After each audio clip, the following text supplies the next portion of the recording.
is again Barber. Barber. Where's your tax service located? Where's your tax service located? It's off the Parkland Roebuck.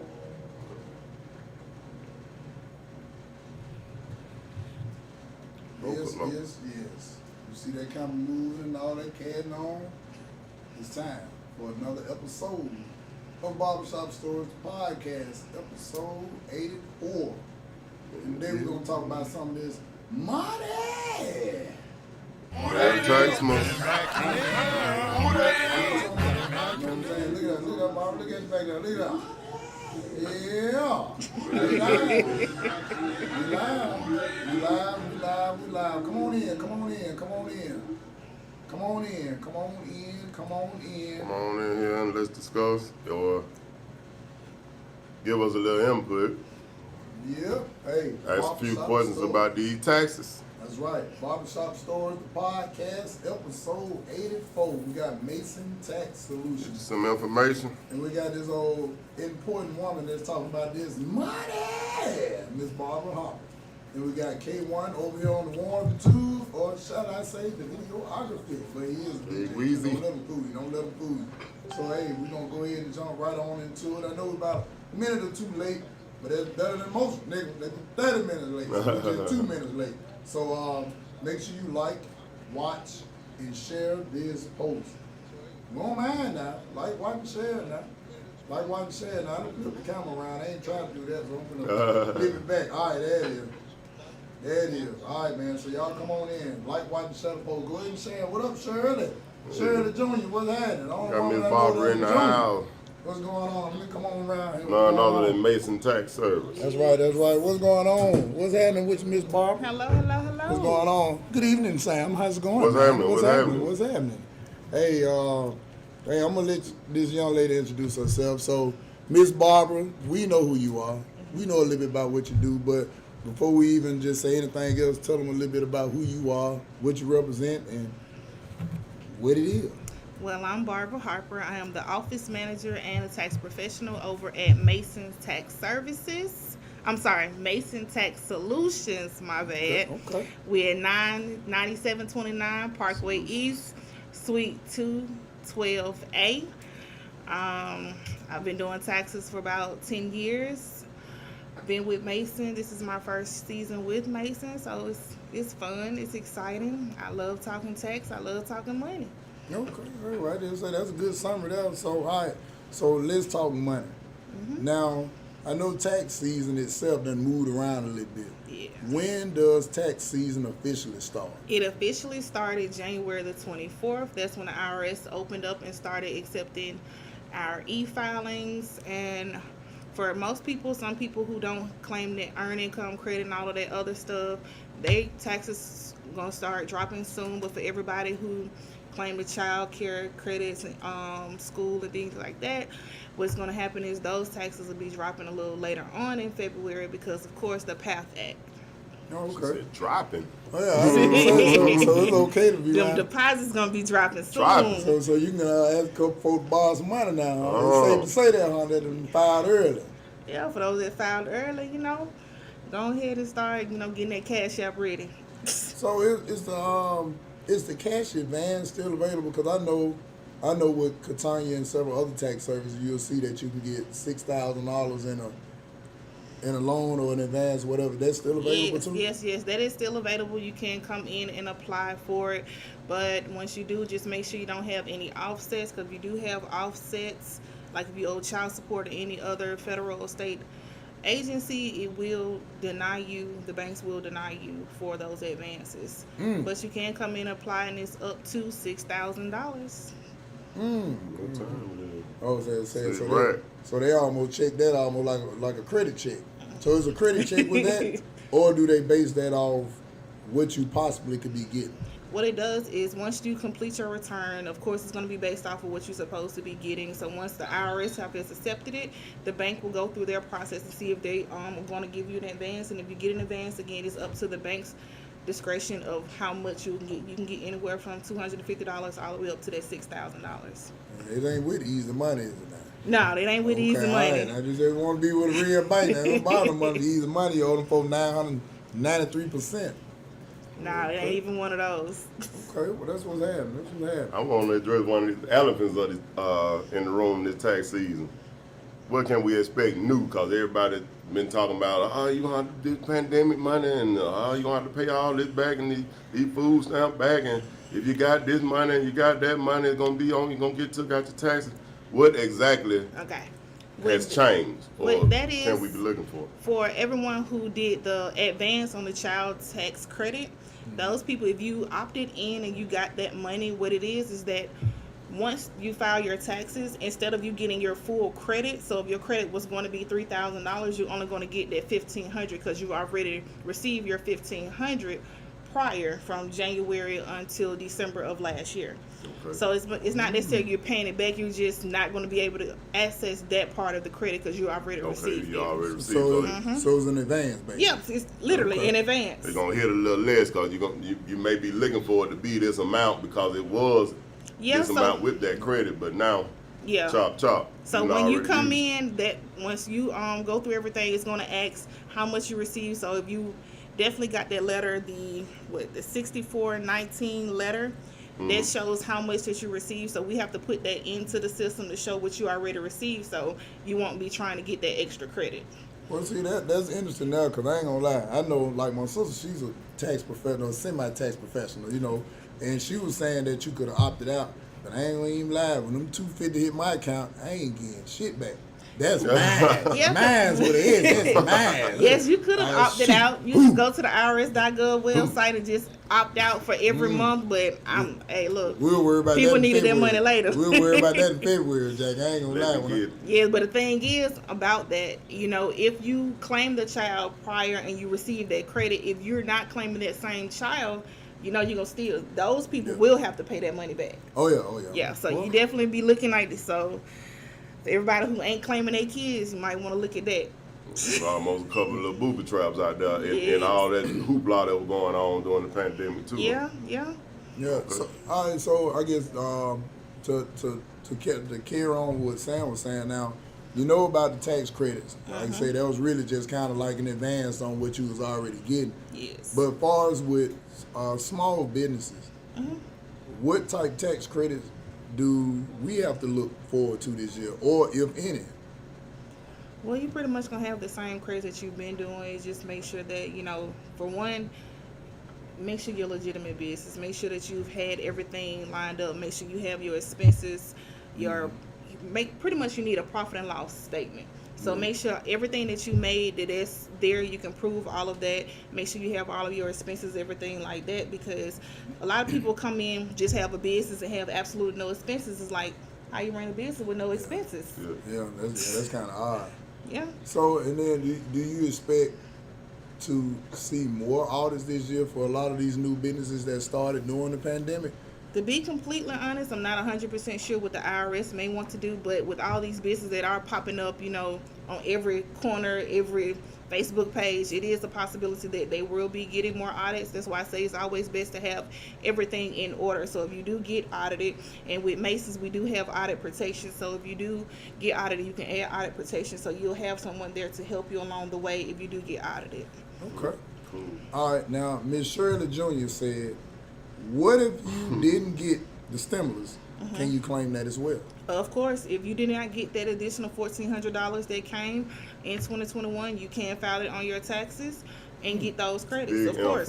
Big info. Yes. Yeah, and also with that, if you had a child during 2021, anywhere from January to December 31st, you can get that stimulus, that economic payment for that child as well. Okay. So that's up to an additional $1,400. Okay. That's cool, man. That's cool. What else was happening? All right. So with Mason Tax Solutions, do y'all do bookkeeping too, or y'all just mainly do W-2s and boom, we're gonna get you this quick money, and that's it? Do y'all actually do bookkeeping and do a lot of small businesses as well? We do a lot of small businesses. We do business startup. We can assist you with getting your business startup legitimate. If you want to file for LLC or anything like that. Bookkeeping right now is something that we can do, assist with bookkeeping, but mostly we do file taxes and we do notary. Okay, well, y'all got everything going on up there in the spot. I mean, we trying to help y'all out. We trying to help our people. Well, that's what's happening. That's what's happening. Sound like they're doing a good job. Yes. Okay. We want to keep y'all educated on everything that's going on. We're not just coming in, one of those shade tree preparers where, we here today, gone tomorrow. We're here with you all year round.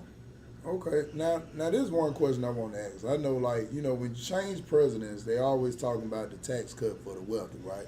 Now, I remember when Donald J. Trump got it now, he lowered the tax rate from 35% to 21% for, I guess, what they say for the wealthy. Mm-hmm. Now, we always be hearing that terminology, but what do they mean by that? What's that threshold or dollar amount that consider you to be, I guess, to be able to get that tax cut? Is it $1 million? Is it $50 million? Is it $10 million? Like, what is that? That one, all right, to be completely honest, it really, this debate on what your tax bracket is. Because, for those really wealthy, they are paying the least amount of taxes. And, with Biden in office right now, he's trying to change some of the things around. So they'll end up paying more taxes. So us little people can pay, a little bit less tax because we need our money more. Mm-hmm. But that's what they say. Mm-hmm. They doing what they can. Yeah.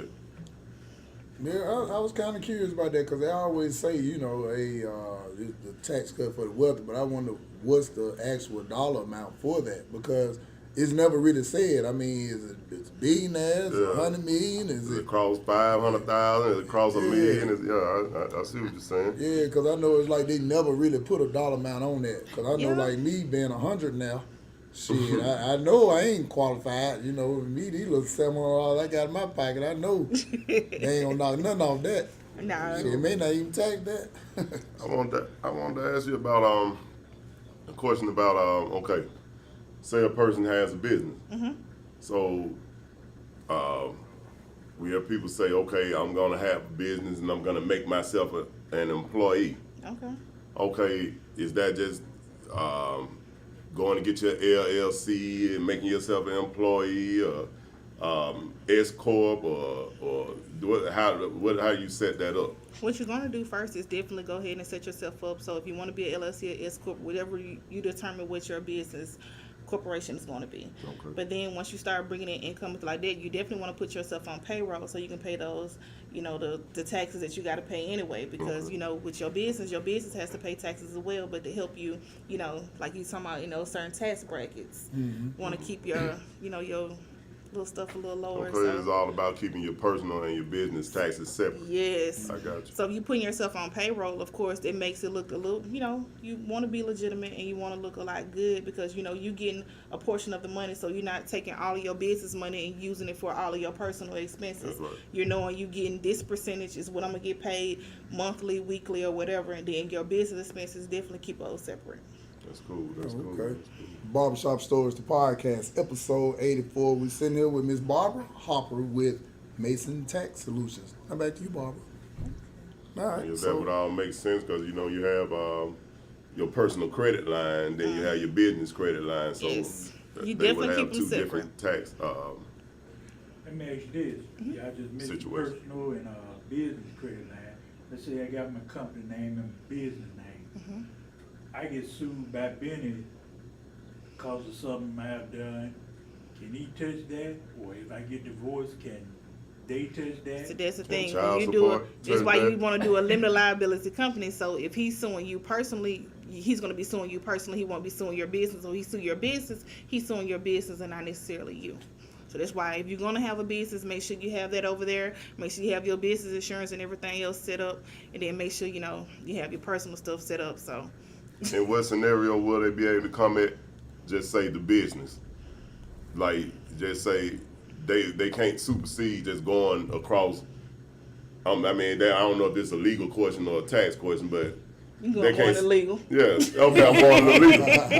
Can they supersede going across you though, and say, okay, if you have your business and your kind of the same harping on his question? But it depends. Yeah. In some They have to sue you first, personally. It really depends on the situation because I know, like, for certain situations, maybe, you're a limited liability company, you know, you have some protections, but everything is not 100% protected, so they can. I got you. In some They can instances. go at either one, just depending on what. Yeah, you just make sure you have those protections in place so you can separate the two, so you won't. At least you'll have something over That's a here good nested. question though, 'cause we don't think about that, you know. And see, that's interesting too, because I know, of course, I did a little slight research myself, because I got an LLC and an S corp, and a lot of people don't know you got the C corp, the S corp, and the LLC. The S corp, you know, the business don't pay the tax, the personal person do, but the C corp, you pay a corporate at the corporate tax rate. And I know some people will ask like, what's the difference? But it's really kind of hard to answer that question because it's really what suits you best. But in some instances, I think that LLC might suit you better. But the downside with that, you can have members. Yeah. So if you got, let's just like K1 was asking about, can you get sued and your wife and all that?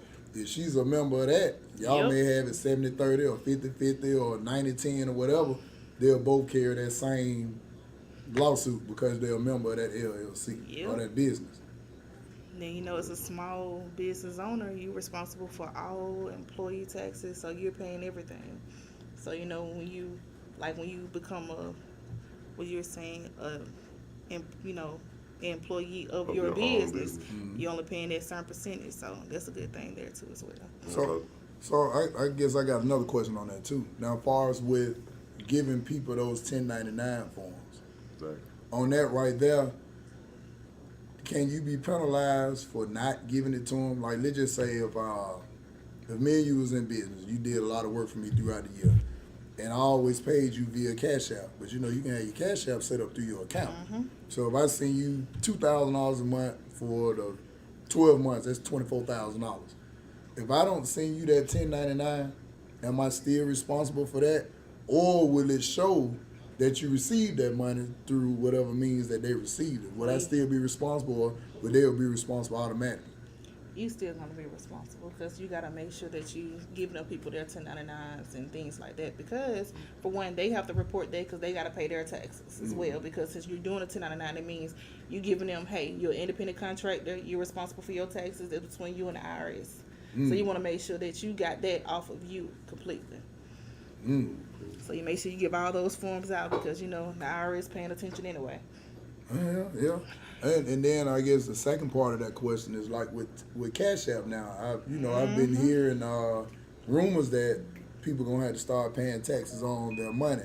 Is that based off what you put in the subject line, or is that based off the amount that's sent and received throughout the year? And that's one that's being a little tricky because they're not exactly explaining a lot. Because you know, after you've made a certain amount of money, they're going to be sending you a 1099 saying, hey, you received this. But you can try. It is normally, if you're going to have a business Cash App, set it up as a business Cash App. If you're going to have a personal Cash App, set it up as a personal Cash App. But you shouldn't be getting $20,000 personally. If you're going to be doing transactions like that, you know, cashier's check, money orders, or something like that. So, yeah. Well, I know people use Cash App because it's so convenient. Yeah. And then I think the business one, it charge you. Yeah. You know, the personal one, you can just sit there and wait that day and get all of it. You know, so yeah, that's a tough one now. Yeah. And kind of compound on the same area of questioning. What about, you know, when you hear people say, okay, I'm gonna make my kids employees of my business? How is that set up? Is that pretty much just, okay, I'm gonna start a business and pretty much just giving them the credibility until they're of age? Or can you really put businesses in someone's name that young? I mean, you can use their name, but legally they wouldn't be able to actually run their business, so you still will be responsible for the business. You can put them, or say if you're doing, like you can put them on it, but they're still not going to be having that responsibility for it, and you can pay them as an employee as well. Like a tax cut, getting cut employee? Yeah, so seriously? Well, if you're going to get the taxes cut, they can get the taxes cut, or you just add them on there so they can be getting paid from the business. Okay. But once they get of legal age and they can own the business, you can transfer it into their names. Okay. So what's the amount that you can pay a child before it's legally taxed?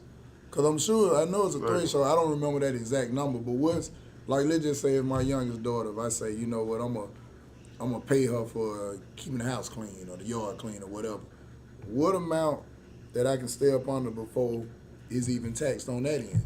Well, you know, you have a household employee, they can make up to $2,300. Oh yeah. So $2,300. So if you're keeping someone there working inside your home or doing work around your home, they'll be considered a household employee, and you put them up to $2,300. Mm-hmm. Yeah. So you know, cutting the grass, washing So up clothes, to $2,300. babysitting. Mm-hmm. Y'all hear that? Barber Hopper, Mason Tax Solutions. Make sure you check them out. Up to $2,300 for That's paying cool. your own children. That's good info. And that is Big great info. Great info. Yeah, Barbershop Stories Podcast, episode 84. Make sure you like, watch, and share this video. There's some great vital information on there, so you can't say ain't nobody try to tell you. And then also, too, we like to appreciate our sponsors, which are none. If you like to sponsor this podcast, all you got to do is get in touch with me, 205-585-7273. Barbershop Stories, the podcast, episode 84. Now back to you, Barbara. Okay. Oh, and one thing I want to let everybody know, you know, everybody always wondering, like, what credits are you going to be getting? Mm-hmm. So if you don't have any children and you are over the age of 19, you have earned income that's under $21,430, you can get a earned income credit, which has been boosted up to $1,502 this year. So $1,502, you can get up to that as earned income credit. It's up from $538 of last year. For 2020, it was $538. So they're trying to help those without kids, you know, get a little bit more credit. But see, and what's so interesting about that, I agree when they be trying to help out. But typically, if they help somebody gonna suffer.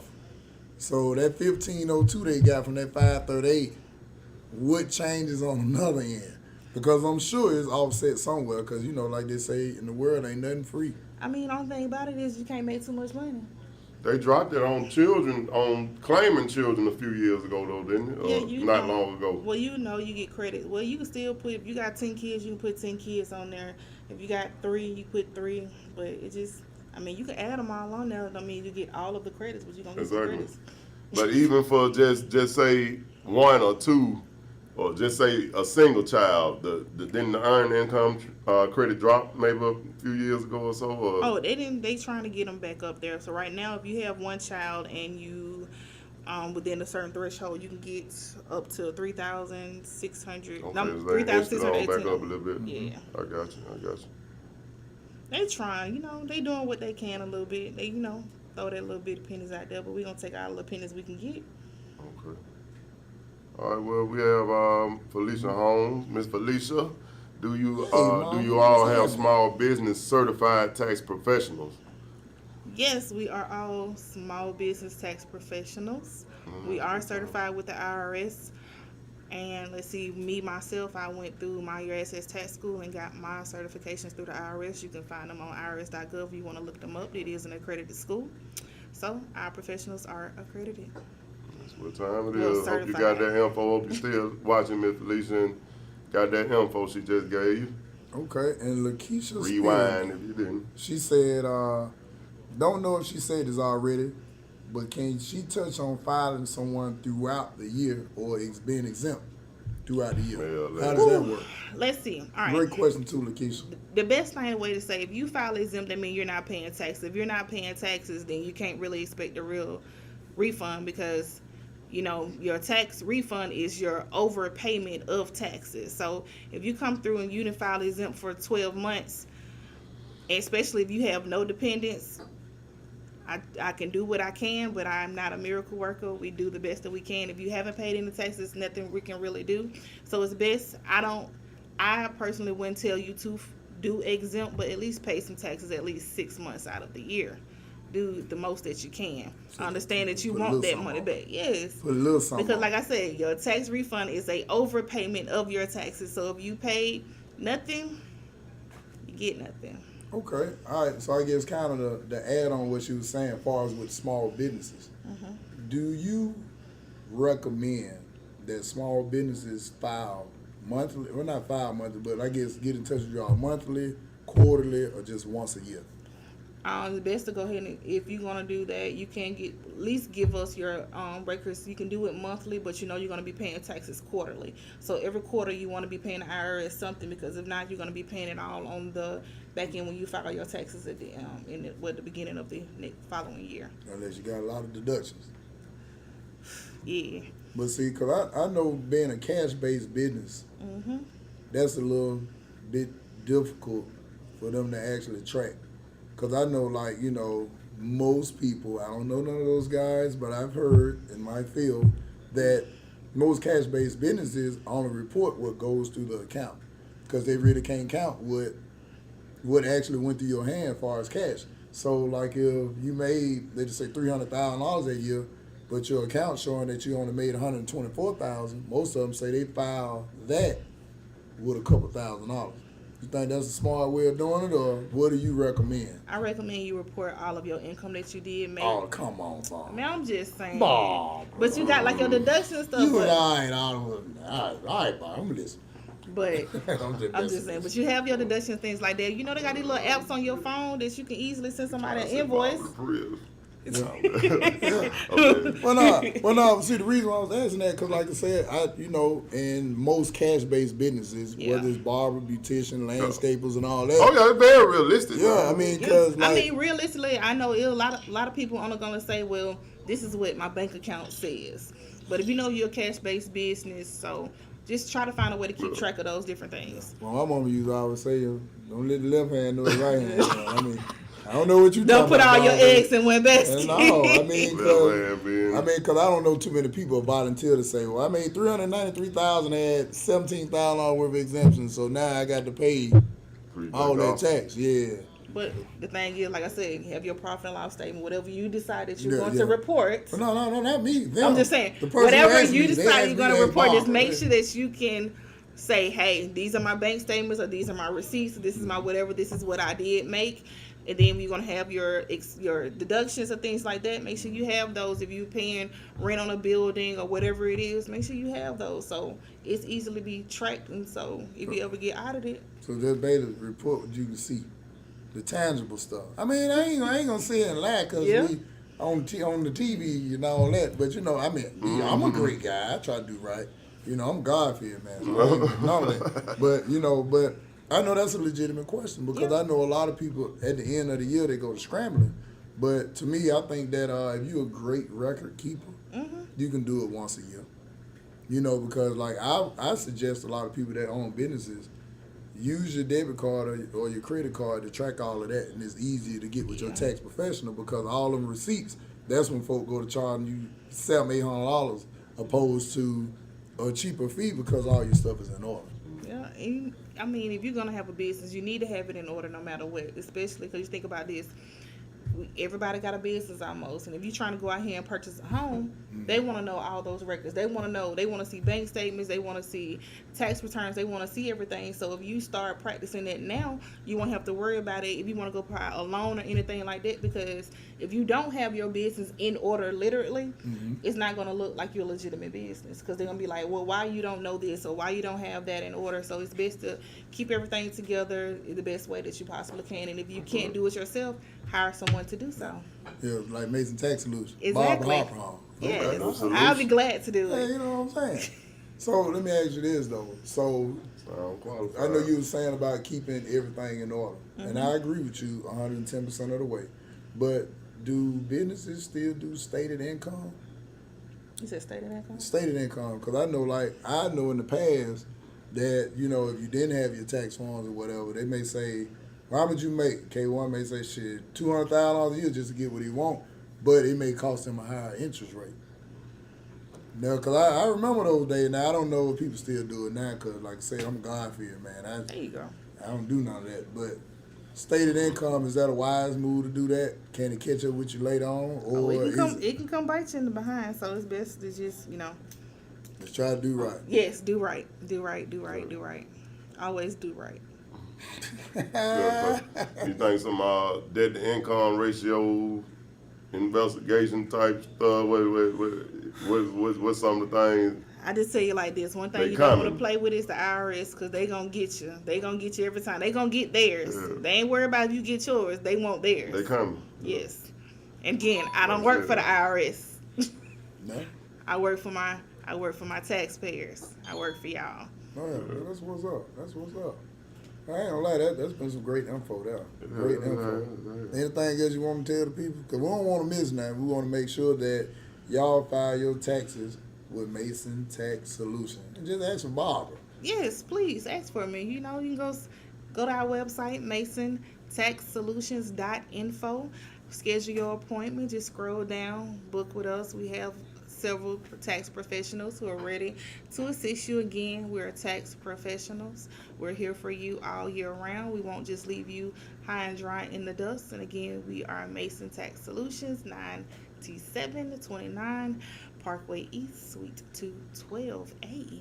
Okay, now you know there's some old folks on their line now. They want a cellular phone number, a telephone, a house phone number. Okay. You gotta give them a house phone number now, Bob. Our telephone number is 205-914-1929. We are open Monday through Friday from 9 a.m. to 8 p.m. and Saturdays from 10 a.m. to 2 p.m. Okay. We accept walk-ins, drop-offs, virtual. However you want your taxes done, we will get it done. Now, one thing I forgot to add. Mm-hmm. Now, this right here, I know you know this answer, but a lot of people don't know. When you are incorporated, LLC, whatever, you got to file those tax returns by March 15th and your personal by April 15th. Yes, A lot of people, I forgot to, Yeah, with mention small that. businesses, you can schedule when you file your personal tax, you can do a Schedule C. Mm-hmm. A Schedule C is for most small businesses who now, those big corporated businesses, But you can file a Schedule C with your personal return, and of course that'll all go to the IRS. It still will be technically like separate, but of course that income does count towards your income. Okay, yeah, because a lot of people need to know that, because I know they sent me a letter telling me I owe them $2,000 because I ain't sent it on time. So, of course, I sent that. Make sure you send it on time. I sent a letter back and it was wet with tears on it and told them I ain't got it. You gonna have to stop by here, man. But a lot of people don't know it's March 15th and April 15th. Yeah, it's definitely for real. They will send you a letter in all caps. I don't know, like they're threatening somebody, but they'll send it in all caps. Because the state gonna send theirs, the federal gonna send theirs, and they don't care nothing about it. No, they don't. They don't. So that's the big difference between your before we go. That's the big difference between your Schedule C and your LLC. Well, with an LLC, you can still file that as a Schedule C because you still in the state of Alabama. If you're a single member LLC, it's just pretty much a disregarded entity. So you still will file with a Schedule C with your personal return with your 1040. Okay, because I heard you say that still goes as a part of your income as far as doing So it if that way, let's say not separate. No, it would be your income. So if you are a single LLC, so you'll file your 1040 plus your Schedule C. So if all your income came from your business, that's what your income is going to be. But if you have W-2 income or interest income or anything else, it's all going to go together. But once you put in your deductions and everything like that, it's going to lower your AIG and it'll tell you what your gross income would be. Spit it. Well, I'm talking like she hit a hot 16 then. Now the question unturned up here on this one. I got one. What Get it. software do you recommend for people? I know Benny said use your card and keep track. I use Excel to kind of keep track. What software do y'all recommend and everybody keep and bring y'all those boxes? It depends on what your personal preference is. You can do those Excel sheets. You can do, if you want to do a Word document and create a chart, you can do that. You got, PayPal's track stuff for you. If you want to use Cash App, use Cash App. But you go to your Google Play Store or your App Store, they have like little invoice things that'll keep track of everything for you as well. But QuickBooks is however you want to do it. Just whatever is easier for you, because I know a lot of people can't work QuickBooks. Yep. Okay, well, that's what's happening. Hey, this has been a great episode of Barbershop Stories, the podcast, episode 84. And if you would, Barbara, give that information one more time before I run these commercials. Okay, Mason Tax Solutions. We are 9729 Parkway East, Suite 212A. Just come in the building, come upstairs to me. Our telephone number is 205-914-1929. We're open Monday through Friday from 9 a.m. to 8 p.m. Saturdays from 10 a.m. to 2 p.m. And you can also find us at MasonTaxSolutions.info. Okay. Hey, well, that's what's happening. Hey, we appreciate y'all tuning in. Make sure you like, watch, and share this post. And remember, we are True Barbers right here at Benny Max on First. Sammy No No's right here. Myself, Corey, Arthur Luther King, and one of the newest members of the team, Brother Rod, a.k.a. Baba. So, hey, y'all make sure y'all come check us out. We're open 7 days a week. Walk-ins are available, but appointments are preferred. We open 7 days a week. We get early as 4:30 a.m. and we some of the baddest barbers in the state. No, I'm lying. In the country. I was being modest. In the country. But y'all make sure y'all come check us out for that. Also, too, if you like to be entertained, do you like to be entertained? Hey, those comedy shows once a month, live at the Stardome. And here's the schedule that's coming up. This Friday, February the 11th, I'll be performing live with Peter Man them at the Hart Gala. Doors open, I think showtime at 7 p.m. I think that's up there by Jeff State. February the 24th, we back at the Stardome. I bring you that funny for a little money, and as always, something to laugh at. Some of the best independent comedy ever in the city, live at the Stardome. That show starts at 7:30 sharp. Doors open at 6:15. If you want VIP, hit me up, 205-585-7273. You can send me a cash app, and I can give you VIP tickets and seats on the floor. You know, black folks like VIP. Even some of my white homeboys, they like VIP. So you hit me up on the cash app, $ Benny Mac 205, BENNIE MAC 205. And just put in the subject line your name and the amount you send. I'm gonna know how many tickets you got. I can have your tickets for you at the door. I drop them off, or you can stop by the barbershop and get them. Also, too, these beautiful shirts right here, one of these can be yours. With your lying ass and with your stinking ass. I got those shirts on sale. They are signature shirts. They're $25. You can cash out for that. I can bag it up, drop it off to you, mail it to you, or you can come on by and pick it up. So, hey, with that being said, we appreciate y'all tuning in. We'll see you all next week for episode 85. We got my man Ray the Great, one of the best artists in the city, no, in the county, no, in the state, no, in the country. Ray the Great will be here with us next week. So y'all make sure y'all tune in. Make sure you like, watch, and share this post. Thank Sam for coming on in. Thank Miss Barber for coming on in. Yeah, thank myself for coming on in. We appreciate K1 with Z-Lens Media. My man over there, what? You want to say something? Huh? Lambo. Yeah, Lambo in the building too. So we appreciate my man over there. He over there like, don't say nothing, don't say nothing. But yeah, we appreciate everybody who be tuned in. Hey, make sure you like, watch, and share this post. We'll see you next week, 8 p.m. Central Standard Time for Barbershop Stories Podcast, episode 85, Ray the Great. And that's what it is, and bye. Stay alive.